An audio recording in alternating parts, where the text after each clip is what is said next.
The Art of War by Sun Tzu, 5th century BCE. Part 1. Laying Plans. War is a matter of vital importance to the state, the province of life or death, the road to survival or ruin, and must be examined with the greatest care. The art of war is governed by 5 constant factors that must be taken into account in your deliberations when seeking to determine the conditions on the battlefield. These factors are the moral law, which causes people to be in complete accord with their ruler; heaven, which signifies night and day, cold and heat, times and seasons; earth, which comprises distances, danger, security, open ground, and narrow passes; the commander, who stands for wisdom, sincerity, benevolence, courage, and strictness; and method and discipline, which include the marshalling of the army, the control of military expenditure, and the proper management of supplies. All 5 factors must be familiar to you, for if you know them thoroughly, you will prevail.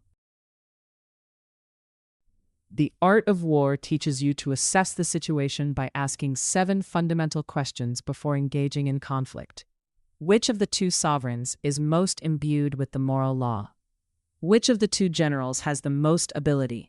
With whom lie the advantages derived from heaven and earth? On which side is discipline most rigorously enforced? Which army is stronger? On which side are officers and men better trained? Which army is more consistent in rewarding the right conduct and punishing the wrong? By pondering these questions, you can forecast which side will win and which will lose. The general who heeds these calculations and employs them with skill will certainly be victorious. The general who ignores them is certain to be defeated. To subdue the enemy without fighting is the acme of skill, and this requires you to use strategy and deception from the very beginning. All warfare is based on deception, and you must appear weak when you are strong, and strong when you are weak. If you are capable, feign incapacity. If active, feign inactivity. If near, make the enemy believe you are far. If far, make him believe you are near. Offer the enemy a bait to lure him, feign disorder, and strike him when he is confused. When he is secure at all points, be prepared for him. When he is in superior strength, evade him. By these means you can keep your plans hidden and strike when the enemy least expects it, achieving victory before the battle is even joined. Part 2. Waging War. When you engage in war, speed is essential, for the cost of prolonged conflict drains the treasury and exhausts the people. You have never known a protracted war from which a country has benefited, and the wise general recognizes that victory is the main object in war. If the campaign is protracted, the resources of the state will not be equal to the strain. And even if you are victorious, the prolonged suffering will bring diminishing returns. Your goal must be to achieve victory quickly, using the resources you have without waiting for reinforcements that may never come or supplies that may be cut off. The skillful soldier does not raise a second levy of troops, nor load his wagons with supplies more than twice, for he brings his equipment from home but relies on the enemy for provisions. When you take supplies from the enemy, you feed your army at the expense of your opponent, and this is far more efficient than transporting everything from your own territory. In chariot fighting, when you take 10 or more chariots from the enemy, reward the first to take one, and change the enemy's flags to your own. Treat the captured soldiers well, and use them in your own army, for this is what is meant by conquering the enemy and increasing your own strength. The general who understands war knows that victory is the sole objective, and he is not concerned with lengthy preparations or prolonged campaigns. A whole country may be ruined by the cost of maintaining an army for a year, and 100 battles may leave you victorious but exhausted. Therefore, the wise general sees to it that his troops are fed from the enemy's granaries and that his weapons are supplied from the enemy's arsenals. In this way, he conserves his own resources while depleting those of his opponent, and victory comes swiftly and decisively. Part 3. Attack by Stratagem. The highest form of generalship is to balk the enemy's plans. The next best is to prevent the junction of the enemy's forces. The next in order is to attack the enemy's army in the field. And the worst policy of all is to besiege walled cities. To fight and conquer in all your battles is not supreme excellence. Supreme excellence consists in breaking the enemy's resistance without fighting. Your goal must always be to win with whole and intact forces, preserving your own army while subduing the enemy's without destruction. The skillful leader subdues the enemy's troops without any fighting, captures their cities without laying siege to them, and overthrows their kingdom without lengthy operations in the field. The art of using troops teaches you to know yourself and know your enemy, and in 100 battles you will never be in peril. When you are ignorant of the enemy but know yourself, your chances of winning and losing are equal. If you are ignorant both of your enemy and of yourself, you are certain in every battle to be in danger. Therefore, the wise general studies both his own forces and those of his opponent, understanding the strengths and weaknesses on both sides. He does not engage the enemy when the odds are against him, nor does he hesitate when the moment is right. There are 5 essentials for victory. You will win when you know when to fight and when not to fight. You will win when you know how to handle both superior and inferior forces. You will win when your army is animated by the same spirit throughout all its ranks. You will win when you are prepared against attack and wait for the enemy to be unprepared. You will win when you have military capacity and are not interfered with by the sovereign. These 5 principles must be understood by every commander who seeks to prevail in war. If you know them and apply them, you will be victorious. If you ignore them, you will surely fail. Part 4. Tactical Dispositions. The good fighters of old first put themselves beyond the possibility of defeat, and then waited for an opportunity of defeating the enemy. To secure yourself against defeat lies in your own hands, but the opportunity of defeating the enemy is provided by the enemy himself. You can be certain of winning only when you have made yourself invincible and the enemy has made himself vulnerable. The skilled warrior first ensures that he cannot be defeated, and then watches for the moment when he can defeat his opponent. The possibility of victory is created by the enemy's mistakes, and you must be patient enough to wait for those mistakes to occur. Invincibility depends on defense, the possibility of victory on attack. When you defend, it shows that your strength is inadequate. When you attack, it shows that your strength is abundant. The skillful defender hides himself in the deepest depths of the earth, making his position unknown to the enemy. The skillful attacker strikes from the highest heights of heaven, falling on the enemy where he least expects it. In this way, you can preserve your own forces while destroying those of your opponent, achieving victory as surely as water flows downhill. Victory can be perceived but not manufactured, for it arises from the situation that the enemy presents to you.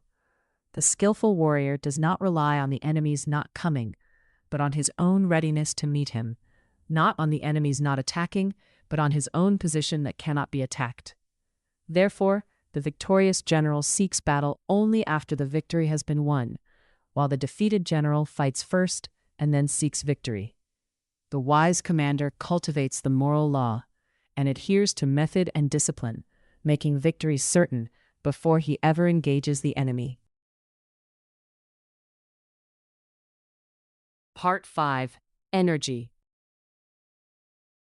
The control of large forces is the same in principle as the control of small forces, being merely a question of dividing up their numbers. Fighting with a large army under your command is no different from fighting with a small one, for it is a matter of establishing signals and communication. The whole army can be made to endure the impact of the enemy's attack without being thrown into confusion by the use of tactical maneuvers.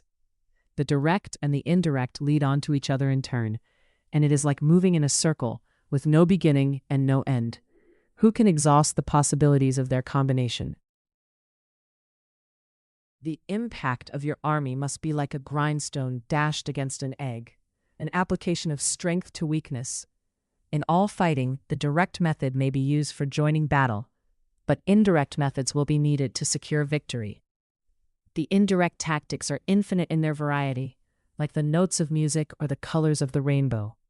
In battle, there are only two kinds of attacks, the direct and the indirect. Yet in combination they give rise to an endless series of maneuvers. The skillful general combines these two methods so skillfully that the enemy cannot anticipate his next move. The energy of an army is like the momentum of a boulder rolling down a mountain. When you are able to strike with this kind of force, the enemy cannot withstand you. The skillful fighter puts the enemy into a position of disadvantage and does not rely on the enemy's not coming, but on his own readiness to meet him. He does not rely on the enemy's not attacking, but on his own position that cannot be attacked.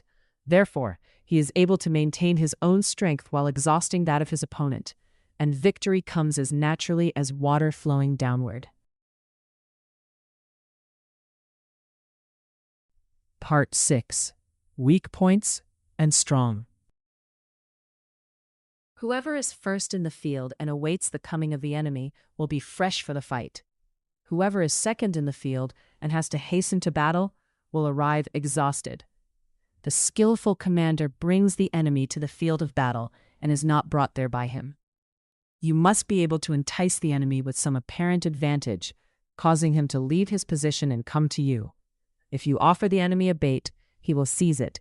If you show him advantage, he will pursue it. In this way, you can tire him out and make him vulnerable, while you remain fresh and strong. By discovering the enemy's dispositions and remaining invisible yourself, you can concentrate your forces, while the enemy must divide his. If you are able to hold a numerically superior enemy in Bansan, you can engage a part of his force with your whole army and thus achieve local superiority. The place where you intend to fight must be kept secret, for when the enemy does not know where you will attack, he must prepare in many places. When he prepares everywhere, he will be weak everywhere. If he prepares on the left, his right will be weak. If on the right, his left will be weak. And if he prepares everywhere, he will be weak everywhere. You must know the enemy as you know yourself, understanding both his strengths and his weaknesses.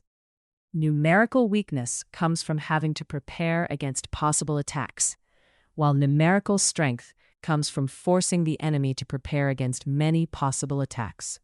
Therefore, if you know the place and time of battle, you can march 1,000 miles and fight without difficulty. If you do not know the place and time, your left wing will be unable to support your right, and your right unable to support your left. The enemy must be made to show himself while you remain hidden, so that you are concentrated and he is divided. Part 7. Maneuvering. In war, the direct road may be the longest and the indirect road the shortest, and the general who understands this can turn disadvantage into advantage. To march 100 li in pursuit of advantage will lose you your commander, and to march 50 li will lose you half your army.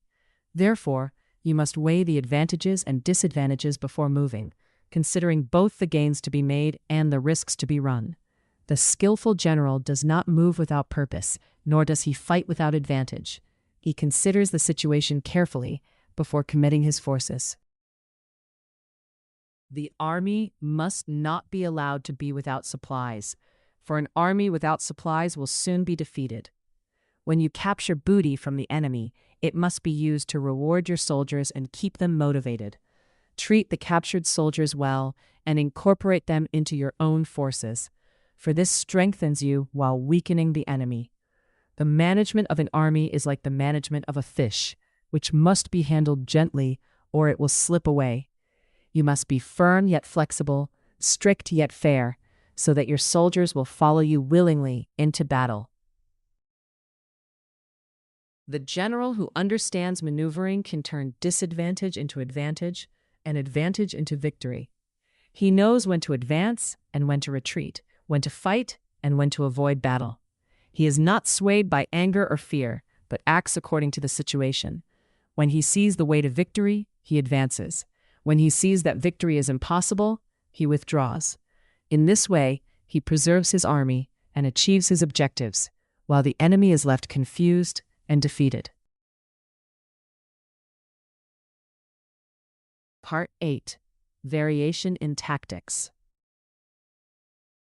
The general must consider variations in tactics, adapting his plans to the changing circumstances of the battlefield. There are roads not to be followed, armies not to be attacked, towns not to be besieged, positions not to be contested, and commands of the sovereign not to be obeyed. The wise general understands that what is appropriate in one situation may be disastrous in another, and he adjusts his tactics accordingly. He does not cling rigidly to any plan, but flows like water, taking the shape that circumstances require.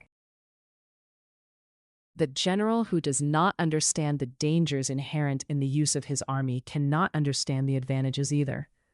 Every advantage has its corresponding danger, and every opportunity its hidden risk. The skillful general weighs both sides before acting, considering not only what he may gain but also what he may lose. If he sees only the advantage, he may rush in recklessly and be destroyed. If he sees only the danger, he may hesitate and miss the moment. The wise commander sees both and acts accordingly. There are 5 dangerous faults that may affect a general: recklessness, which leads to destruction; cowardice, which leads to capture; a hasty temper, which can be provoked by insults; a delicacy of honor, which is sensitive to shame; and over-solicitude for his men, which exposes him to worry and distress. These 5 faults are serious errors in a commander, and they must be avoided at all costs. The general who is free from them is fit to lead his army to victory, for he can see clearly and act wisely in any situation.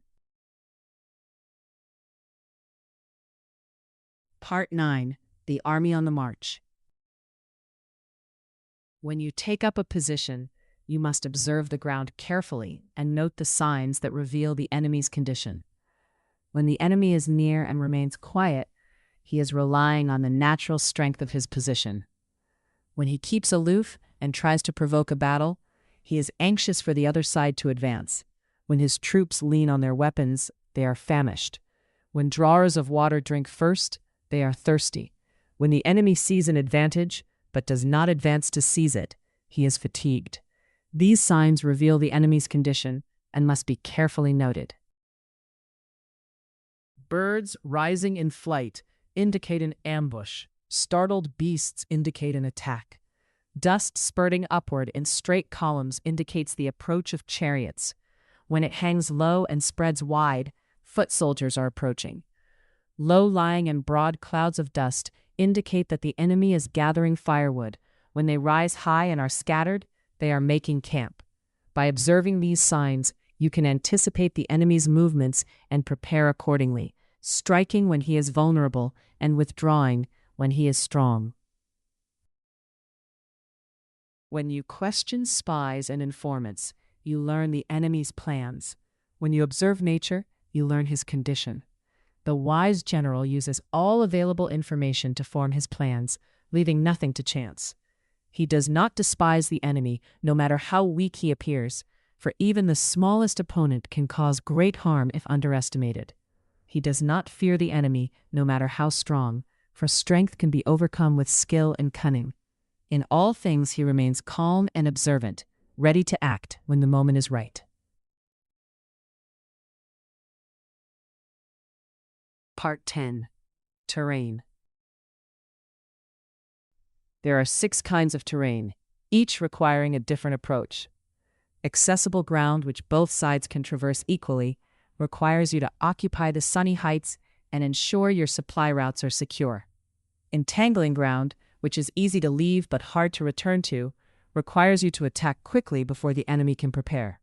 Temporizing ground, where the position is equally disadvantageous to both sides, requires you to feign retreat and draw the enemy out.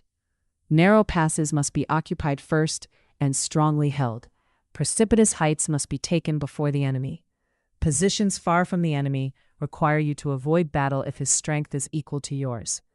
Understanding these terrains is essential to victory. There are 6 calamities that arise from the general's errors, not from natural causes. Flight occurs when the forces are equal but one attacks 10. Insubordination occurs when the soldiers are strong but officers weak. Collapse occurs when officers are strong but soldiers weak. Ruin occurs when officers are angry and insubordinate, attacking without cause. Disorganization occurs when the general is weak and without authority. Rout occurs when the general cannot estimate the enemy. These 6 calamities must be avoided at all costs, for they lead to certain defeat. The general who knows his soldiers and is known by them, who understands the terrain and the enemy, who adapts his tactics to the situation, will be victorious. He must treat his soldiers as his own children, and they will follow him into the deepest valleys. He must look on them as his beloved sons, and they will stand by him unto death. But if he is too kind to enforce discipline, too familiar to maintain authority, his army will be useless. The good general is both kind and strict, both familiar and commanding, so that his soldiers love him, but also fear to disobey him. Part 11. The 9 situations. There are 9 situations that arise in war, each requiring a different response. Dispersive ground, where you are fighting in your own territory, requires you to avoid battle. Facile ground, where you have penetrated but a little way, requires you to keep your forces connected. Contentious ground, which gives advantage to whoever occupies it, requires you to attack if the enemy is unprepared. Open ground, where both sides can move freely, requires you to remain alert. Ground of intersecting highways, which is central and accessible, requires you to form alliances. Serious ground, deep in enemy territory, requires you to gather supplies. Difficult ground, hard to traverse, requires you to press on quickly. Encirclement ground, hemmed in with narrow passes, requires strategy. Desperate ground, where you can only survive by fighting, requires you to fight to the death. The skillful general leads his army as if leading a single man by the hand, for he creates conditions that make retreat impossible and advance necessary. When you are in desperate ground, your soldiers will fight with 10 times their normal strength because they have no choice. When you are in serious ground, your soldiers will become united because they are far from home. The wise commander uses these natural tendencies to his advantage, placing his army in situations where courage is the only option. He does not rely on his soldiers' individual bravery, but on the circumstances that make bravery inevitable. The general must be like a serpent that strikes with its whole body, coordinated and unified. When you lead an army, you must make its parts respond as one, so that the left knows what the right is doing and all move together. This requires clear signals, trusted officers, and a shared purpose. The soldiers must know that they are in this together, that their survival depends on their cooperation. When this unity is achieved, the army becomes like a single organism, responding instantly to the general's commands and overwhelming the enemy with coordinated force. Part 12. Attack by fire. There are 5 ways of attacking with fire: burning the soldiers in their camp, burning their stores, burning their baggage, burning their arsenals, and burning their supply lines. To use fire effectively, you must have the means available and wait for the right conditions. Fire attacks require dry weather, windy days, and a favorable wind direction. When you set the fire, you must be ready to follow up with an attack, striking when the enemy is confused and demoralized.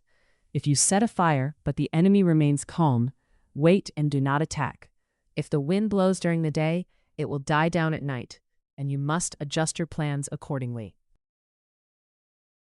Fire attacks are spectacular but risky, and they require careful planning and precise execution. Any general who uses fire must understand the 5 different situations and their appropriate responses. When fire breaks out inside the enemy's camp, you must immediately attack from without. If the enemy soldiers remain calm, wait and do not attack. When the fire reaches its height, attack if you can. If you cannot, wait. When you can set a fire from outside, do not wait for an opportunity inside, but set it at the proper moment. When you set a fire upwind, Do not attack from downwind. A wind that blows during the day will last long. A wind that rises at night will quickly die. The wise general uses fire to supplement his attacks, creating confusion and panic among the enemy. Fire blinds and terrifies, breaking the enemy's formation and will to fight. But you must not rely on fire alone. It is a tool to be used in combination with other methods. The general who understands fire attacks can multiply his force many times, achieving victory with minimal loss. He knows when to use fire and when to hold back, when to press the attack and when to wait. In all things, he adapts to the situation and uses every advantage that presents itself. Part 13. The Use of Spies. What enables the wise sovereign and the good general to strike and conquer, to achieve things beyond the reach of ordinary men, is foreknowledge. This foreknowledge cannot be obtained from spirits or gods, nor by analogy with past events, nor from calculations. It must be obtained from people who know the enemy's situation. Spies are essential to warfare, for without them you are blind and cannot anticipate the enemy's movements. The cost of maintaining spies is high, but it is nothing compared to the cost of a lost campaign. There are 5 classes of spies: local spies, drawn from the enemy's population; internal spies, drawn from his officials; converted spies, who were enemy spies but now work for you; doomed spies, whom you deliberately give false information to pass on; and surviving spies, who return with information. When these 5 types of spies are all working, it is impossible to discover their operations, and this is called the divine manipulation of the threads. The sovereign's knowledge of the enemy's situation depends on spies, and the spy's information depends on being well treated and rewarded. Of all those in the army close to the commander, none is more intimate than the spies. Of all rewards, none more liberal than those given to spies. Of all matters, none is more confidential than those relating to spy operations. Without subtle ingenuity of mind, you cannot use spies. Without kindness and generosity, you cannot get the truth from them. Without the most delicate calculations, you cannot determine their reliability. The uses of spies are subtle and far-reaching, for they allow you to know the enemy's plans before they are put into action. A whole army may be overthrown by a single spy who learns the enemy's intentions, and a wise commander will spare no expense to obtain such information. To show love and appreciation, like, share, and subscribe.